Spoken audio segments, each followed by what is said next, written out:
चलते चलते कहना है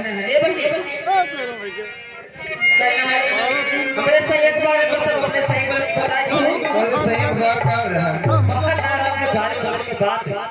बाकी ना पहिला तो ही लड़वा ले ए भाई चला तरह ये पार पार ये और खोदी खोदी ढोड़िया